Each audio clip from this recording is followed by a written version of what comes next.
continue to talk about the controlling person's dirty little secret. Before we go there, though, I do want to remind you that beginning September 12th and then 14th and then the 19th and the 21st, I'm going to be presenting a 4-part series called Free to Be.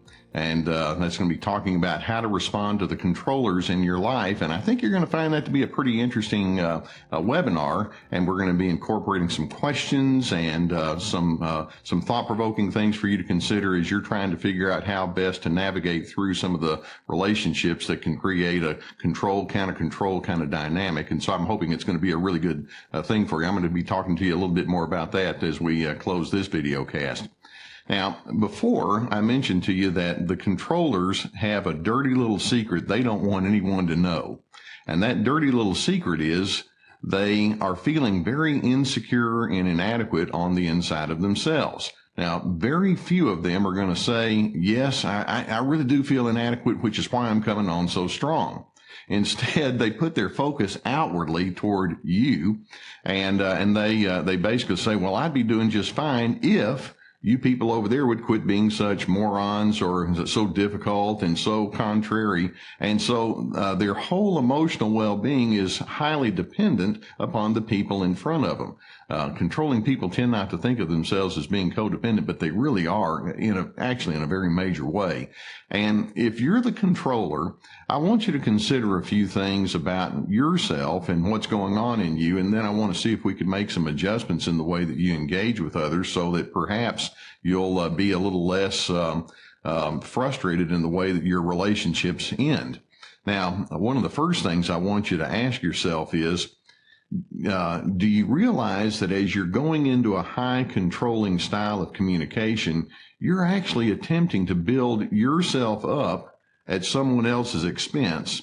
And I want you to question, what's that all about? You see, typically the controller is insistent upon being in the superior position, but often we find that the more you try to be superior, you're compensating for your own feelings of inferiority.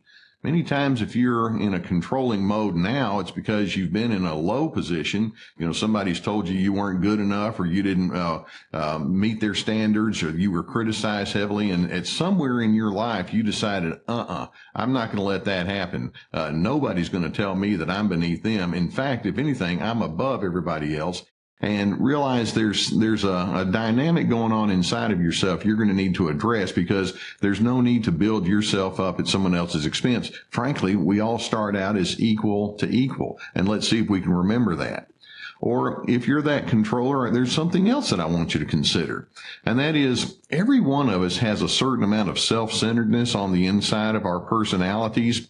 The more we mature and the more we grow, then we learn how to set that self-centeredness aside, realizing that selfishness and demanding nature and egotism is actually the cry of a hurt little boy or a hurt little girl on the inside. And you want to check yourself there and ask, is there enough of a maturation process that's going on, or do you need to learn how to contain some of that selfishness that seems to be driving your controlling behavior?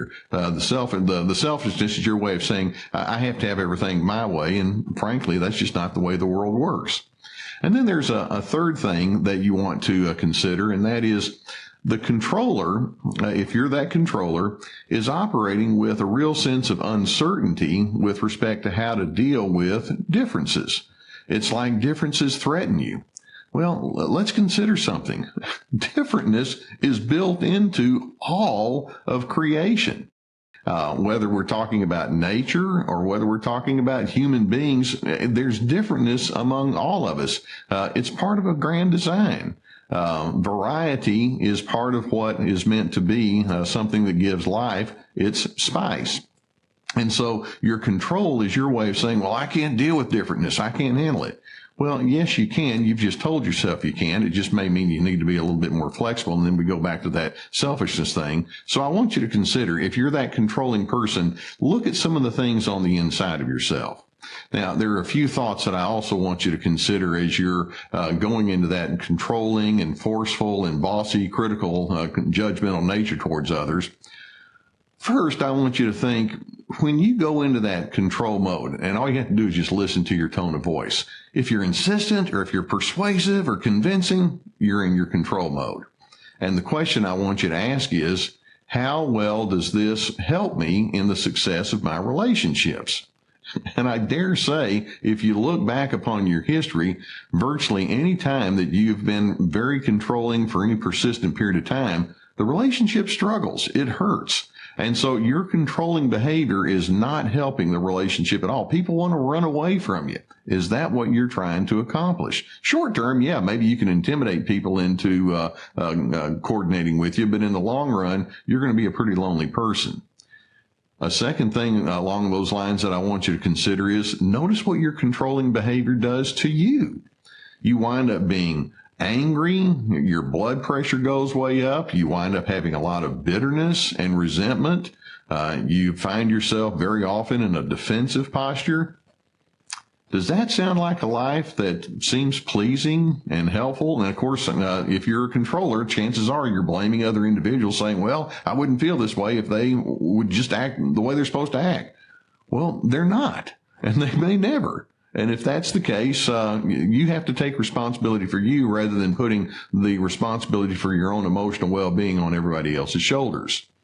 And then I want you to consider a final thought, and that is the best way to be in control is to quit trying to be so in control. People don't respond well to the messages of condemnation or rejection or invalidation or judgment. People do, however, respond well when you show acceptance, when you offer respect, when you speak with dignity and honor, when you show an open-mindedness. You'll be amazed if you're that controller, if you drop that convincing stuff, and if you go more towards those endearing kind of characteristics, how people are actually going to want to listen to what you have to say.